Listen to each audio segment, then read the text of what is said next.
Hello and welcome to this interactive self-paced webinar titled Partnering with Your Healthcare Provider, a resource for people living with memory loss and their care partners. First, we'd like to thank all of our partners who helped to make this webinar and resource possible, which includes the Alzheimer's Association, Washington State Dementia Action Collaborative, and the Dementia and Palliative Education Network, which is located within the University of Washington School of Nursing. Objectives. This resource aims to help you form and sustain a working healthcare partnership on behalf of the person you care for and yourself. It is designed to help you organize what you do, streamline tasks, stay on top of the care that the person living with dementia needs, and communicate these needs with a healthcare provider. These steps can help reduce the chances of care transitions that might have been avoided, such as the need for emergency hospitalizations and/or the use of emergency room services. Therefore, after watching this webinar, we hope you will be able to explain the meaning and purpose of a healthcare partnership, communicate effectively with healthcare providers, advocate for the person living with dementia or PLWD needs, use the care, medication, and appointment logs to organize ongoing care, and put into action 8 strategies that strengthen healthcare partnerships. For this video, please know that you can pause and restart it at any time. There are timestamps on this video too, so if you would like to learn about or review a specific section of this video, you can just go straight to the specific timestamp. Core partners in dementia care management are the person living with dementia, the care partner, and the clinician or healthcare provider. This triangle illustrates that everyone's roles are equally important and each side supports the other two. Partnership is only possible when everyone is engaged. The goal of a dementia care partnership is to ultimately improve and support the health and well-being of the person living with dementia and their care partners. With progressive conditions like dementia, participation in care changes, such as the person living with dementia becomes less able to communicate and contribute, and care partners and family members and friends take on larger and changing roles to meet care recipients' needs. This presentation will emphasize the important role of care partners in preparing for partnership with clinicians and contains practical suggestions on strengthening these partnerships. And while the primary audience for this training are the care partners, we hope it will also be useful and helpful for the person living with dementia and their healthcare providers. Please keep this model in mind as we move through the workshop. Consider your role in the partnership and the contributions you make. Ask yourself if you are both giving to and receiving from the partnership. And what tools are you already using to strengthen the partnership? The goals of a dementia care partnership. So for people living with dementia, a solid partnership could help them have a greater satisfaction with care, improved quality of life, and stability of mood, behavior, chronic conditions, and overall functioning. For care partners, a solid partnership could help them have a greater satisfaction with care, confidence in managing dementia and other chronic conditions, better personal health and well-being, and a greater use of support services. For healthcare providers, a solid partnership could help them have better management of care and meeting goals, coordination with community support services, and satisfaction with caring for the person living with dementia and their care partners. Now we are going to talk about the different roles in this partnership. So let's start with the person living with dementia at the top, who engages in the partnership by sharing their lived experience, speaking up about what matters most, asking questions, as able, informing the creation of advanced directives that will guide future care decisions, and accepting necessary help from others. It is important that the person living with dementia is involved and engaged as much as possible and participates as actively as possible in their own care. Accepting help when needed is an important person living with dementia partnership skill best cultivated early after diagnosis of cognitive impairment.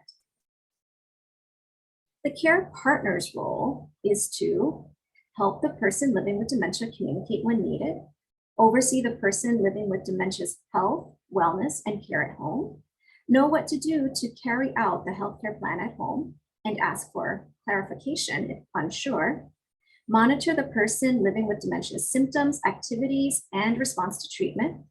Communicate concerns about the person living with dementia and their own situation and needs. Know when more help is needed.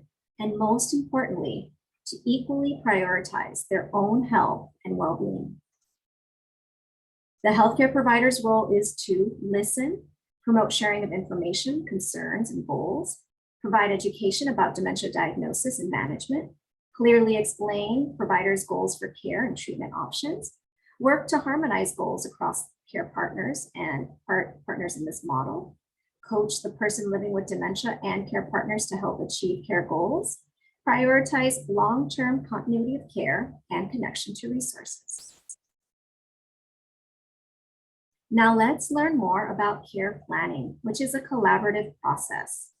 First, dementia is a long-term chronic condition that can be managed through collaborative care planning. In doing this, the core principles to focus on are tailored support, negotiation, continuity, and alignment of life and medical goals. Also, during this process, please know that clinical and life care goals change as dementia progresses. Some of the early goals can include adapting to changes, optimizing management of other medical conditions and overall function, and preventing avoidable complications.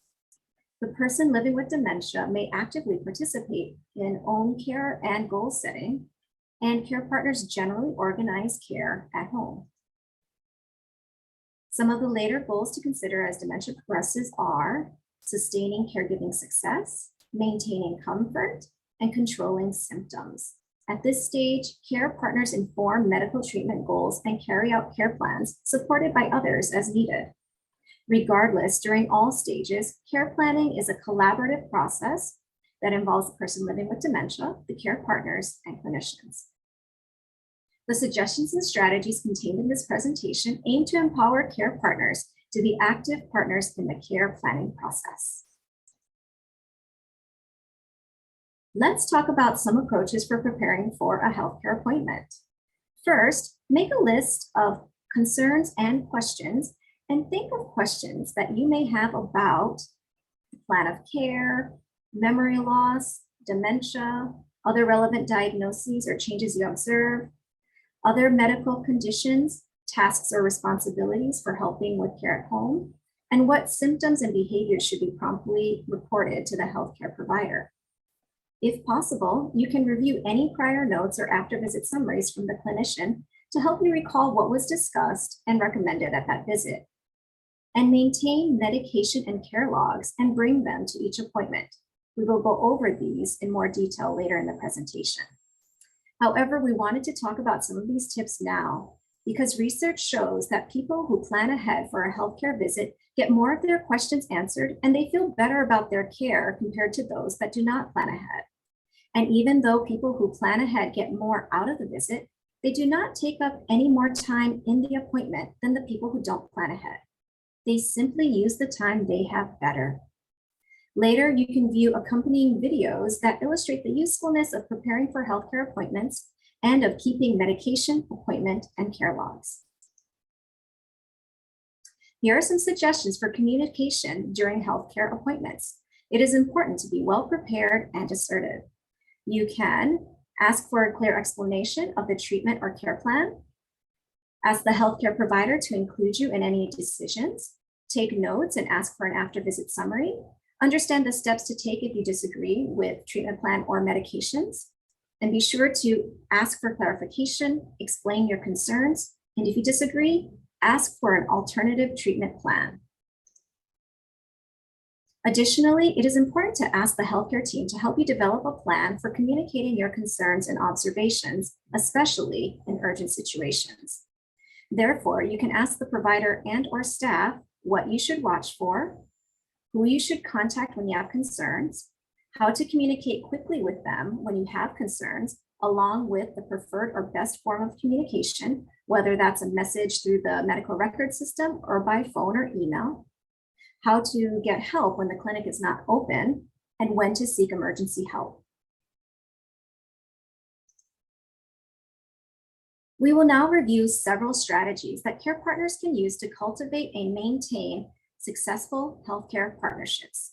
These strategies use the acronym PARTNERS and include P for plan for the healthcare appointment, A for ask for a diagnosis and what to expect going forward, R for report recent or sudden changes and other concerns, T for talk to the healthcare provider about your role in the partnership, N for name your resources and unmet needs, E for engage in the partnership and express yourself, R for restate your understanding of the agreed upon plan, and S for schedule your next appointment. First, let's talk about planning the appointment. Please note that it is important to plan regular follow-up appointments to assure routine healthcare assessments are done, even when the person living with dementia is doing well and their health is stable.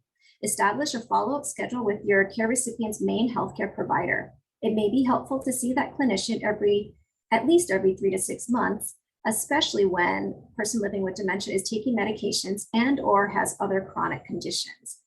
Ask the clinician what they recommend to assure continuity of care.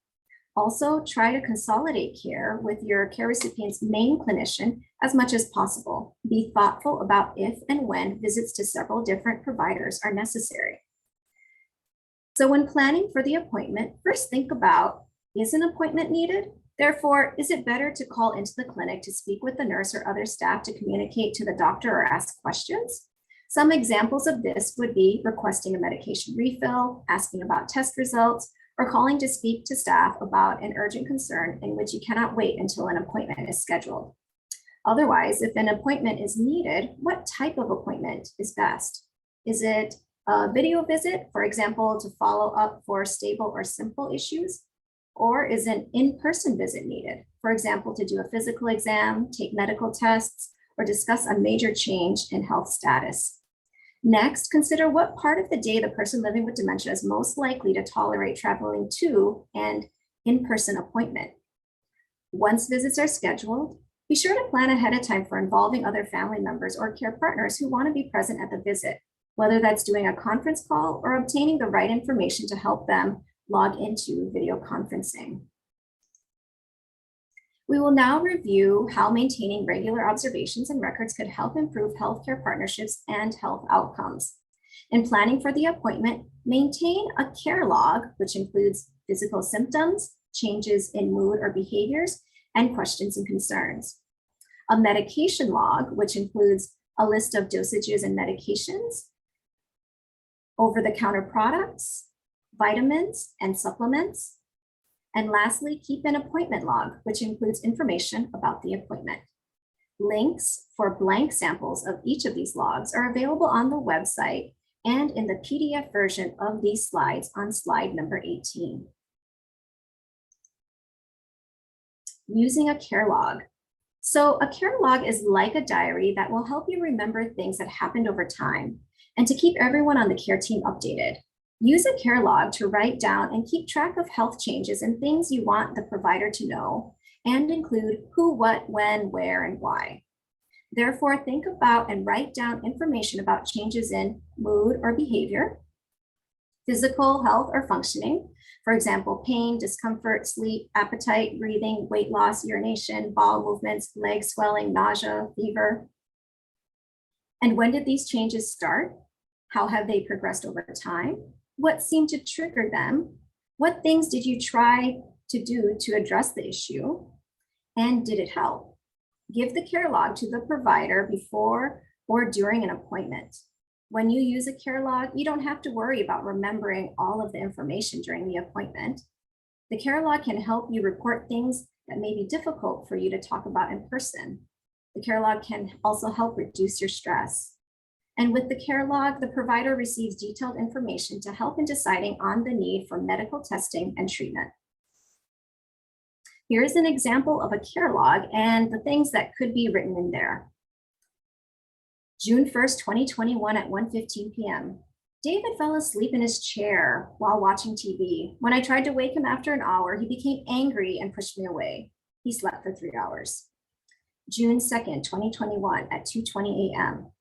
David had a hard time sleeping tonight. He was pacing across the room for 2 hours. When I tried to get him to go back to bed, he started crying and seemed angry. June 7th, 2021 at 3:15 p.m. David and I went to the mall today to walk and get some exercise. He seemed very irritable and tired. He hasn't been sleeping well all week.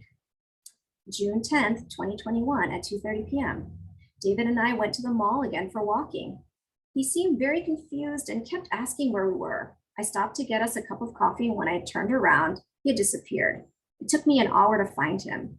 He was very anxious and confused when I found him. Some other tips for completing this log: write in it daily when you see a worrisome change. Be specific about what you observe. However, it's not necessary to log everything, just what you're seeing that seems concerning. Again, you can refer back to our website to download a blank copy of this form. Next, let's talk about the medication log, which is a form that keeps medications in order, keeps everyone on the care team informed, helps multiple care partners to keep track of what medications to give and when, and helps to keep track if the person living with dementia is experiencing any side effects.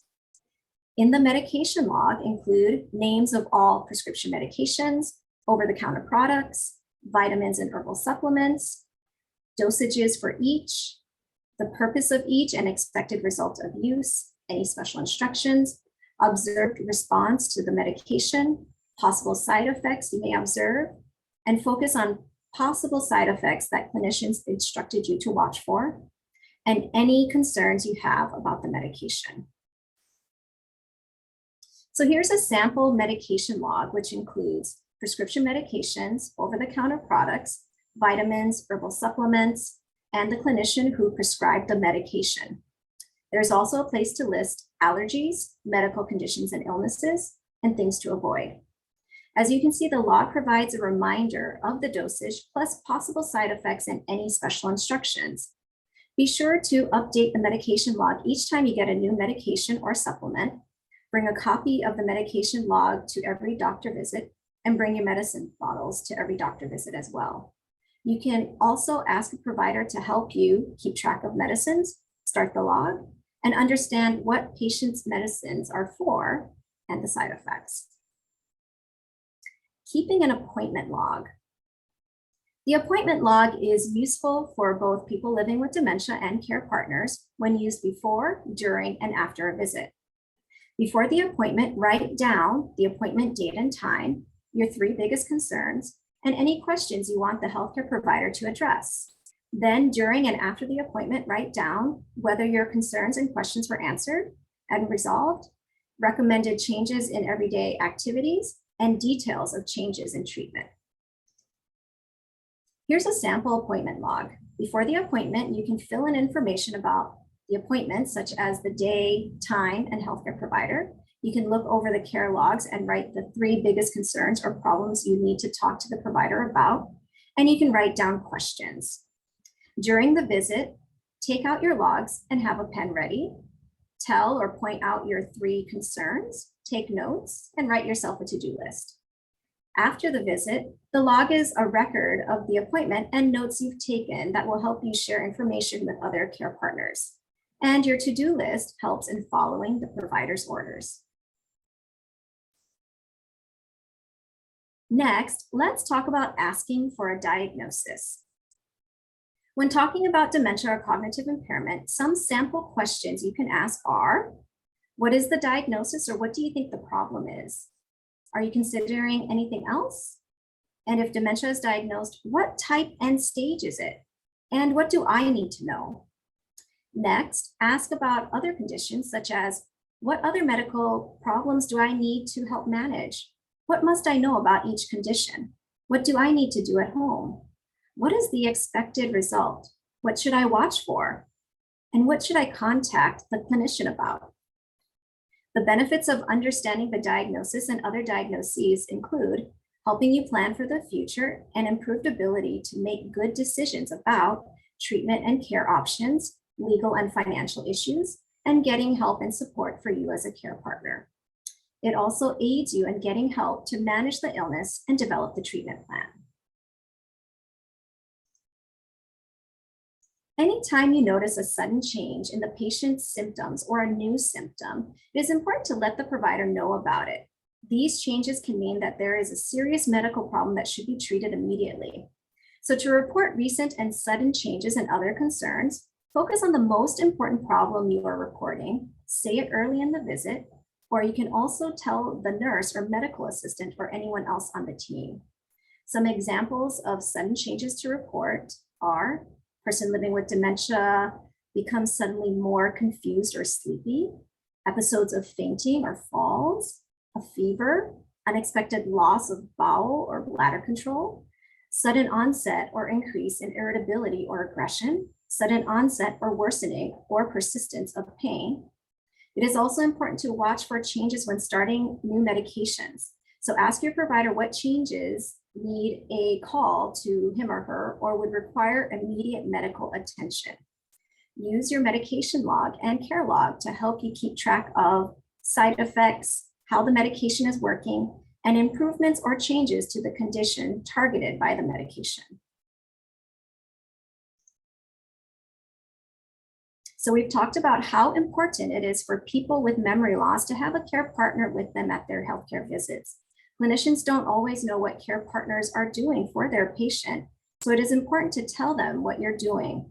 So for this strategy of talking to the healthcare provider about your role in the partnership, it is important to tell the provider what you are doing now to help the person living with dementia and your role, which could be as the primary care partner who provides the majority of hands-on regular care, helper care partner who assists the primary care partner, or a long-distance care partner who helps as needed with advice or emergency support and may not live nearby to the person living with dementia.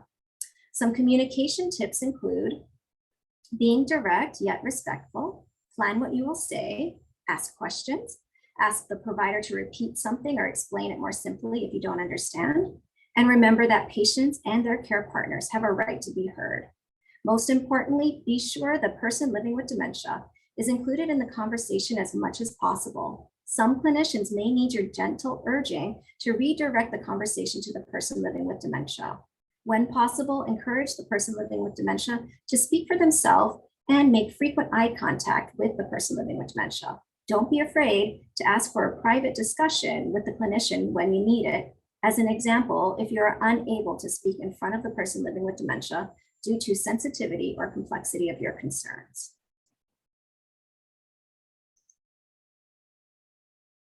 Now let's talk about naming your resources and unmet needs. Please know that being successful partners means being honest, not only about what you are doing for the person living with dementia, but also any specific challenges you may have with the tasks and issues that are hard for you. Therefore, it's important to discuss any areas where you need support and ask the provider and staff for suggestions on local community resources. So be sure to request resources or services if not offered or discussed. Share your challenges, for example, with transportation, finances, medication administration, or staying calm. And start a discussion on how to prepare for the future when you can no longer provide care on your own or when you can no longer provide care at home. Here are some local Washington State resources that can help care partners and the person living with dementia. Please refer back to our website for links to these and other helpful resources, or you can download this presentation and refer to slide 29. First, there is the Alzheimer's Association, which offers a 24/7 helpline at 1-800-272-3900, and also has a website that offers a wealth of information, resources, and services, including support groups in the helpline for people living with dementia and their care partner. Washington State Community Living Connections at 1-855-567-0252, which provides individualized and local resources. So if you have a question or need any help, just ask and they can find a resource or service option for you. The Area Agency on Aging. So each county has their own Area Agency on Aging and can provide information, assistance, and referrals to resources. Go to this website to connect to your county Area Agency on Aging and learn more. Family Caregiver Support Program, which is offered by each county, and they provide direct assistance with identifying services to support the person living with dementia and their care partner.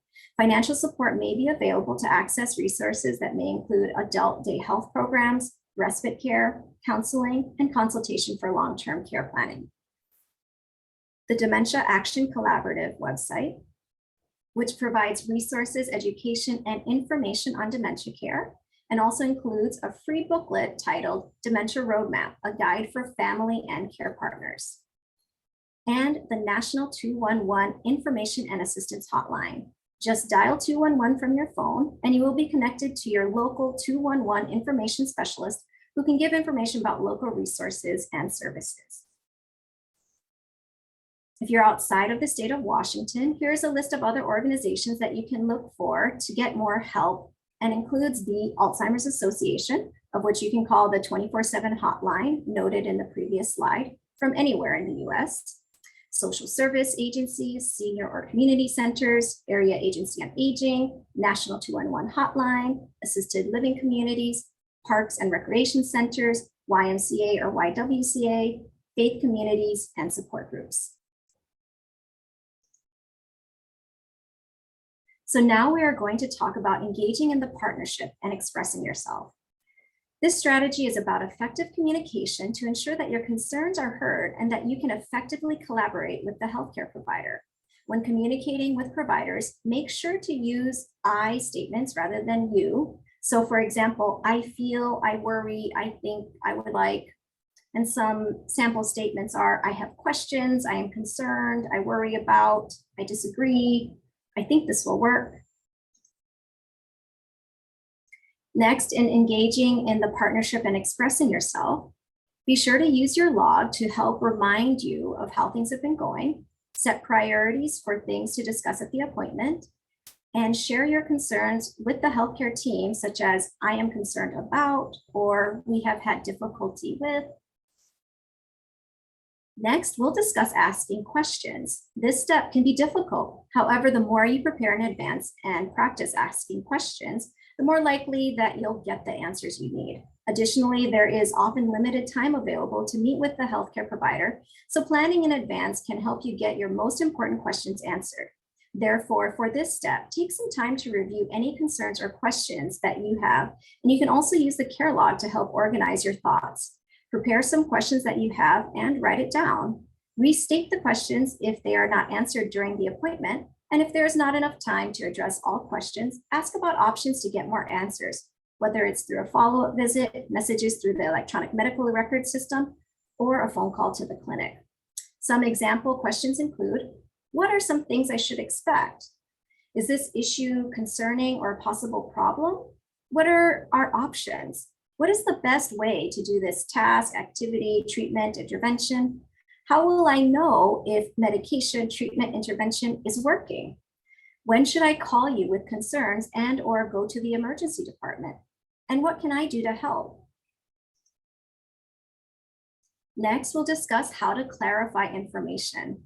When you need more information, you can say, please give me more information about that.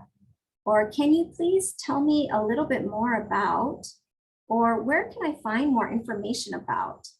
When you want to confirm your understanding, you can say, let me make sure I understand what you're saying, or I want to make sure that I understand what I'm hearing. When you don't understand what was said, you can say, I'm sorry, but I didn't understand what you just said.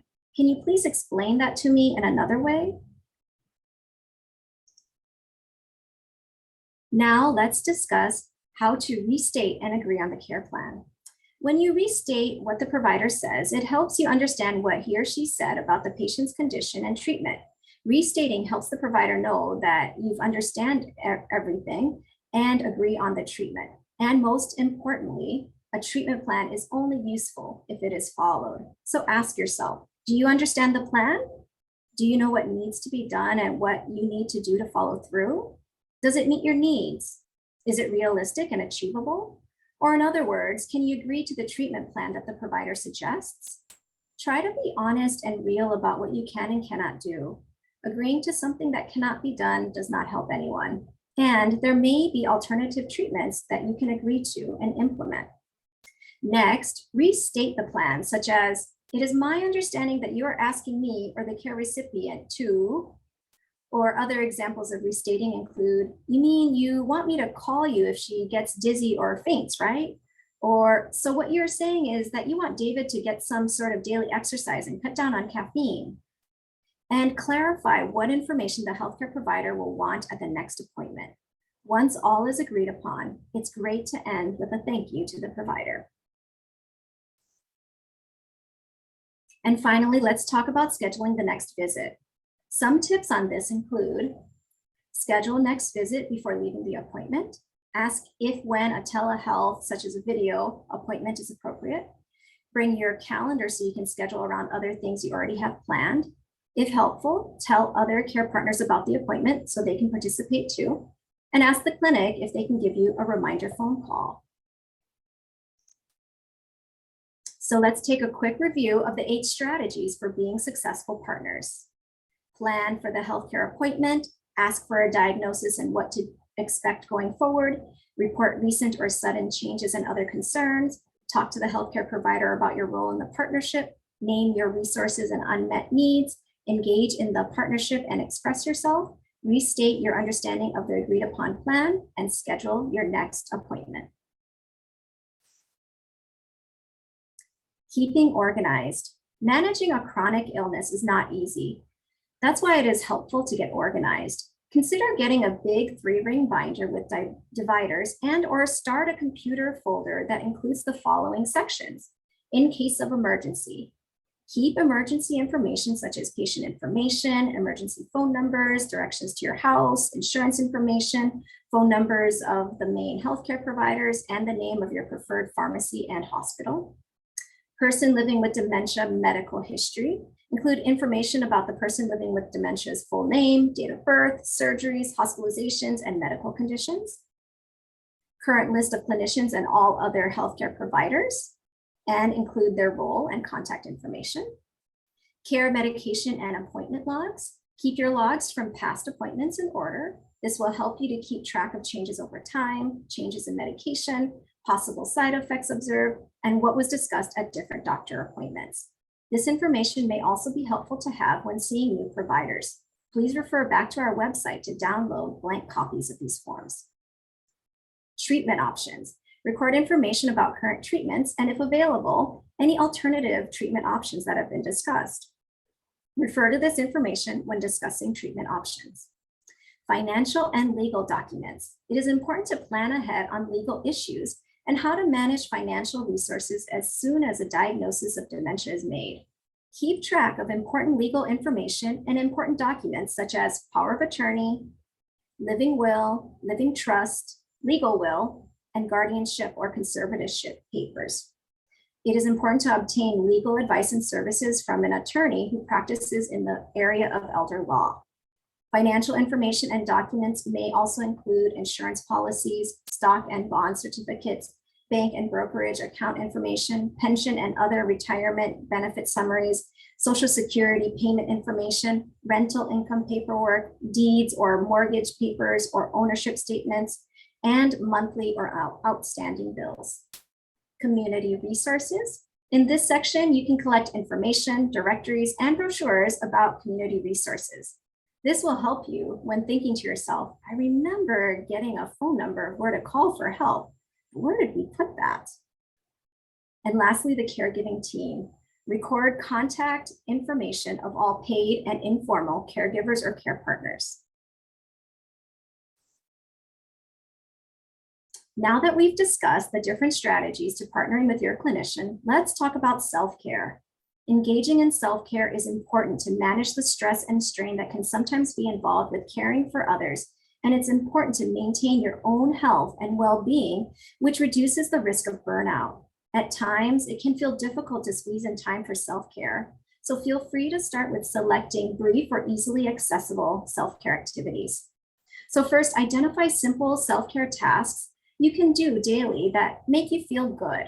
So ask yourself, what is something that feeds your soul and helps you feel good or calm or happy or energized? Some examples are meditation and mindfulness. This is a highly researched and evidence-based practice that has been shown to help reduce stress, anxiety, pain, depression, and insomnia. To learn more, you can visit the Mayo Clinic website below or explore the Palouse Mindfulness website that offers a free online course. These links will be available on our website and also on this PowerPoint presentation, slide number 39. Lifestyle activities for well-being, such as exercise, nutrition, hydration. These activities are not only important for overall well-being, but can also reduce the risk of developing chronic diseases and dementia. You can click on the links to learn more about the benefits of dietary choices, such as the Mediterranean diet, and current research on lifestyle benefits for reducing risk of dementia through the worldwide finger study below. These links will be available on our website and also on this PowerPoint presentation, slide number 39.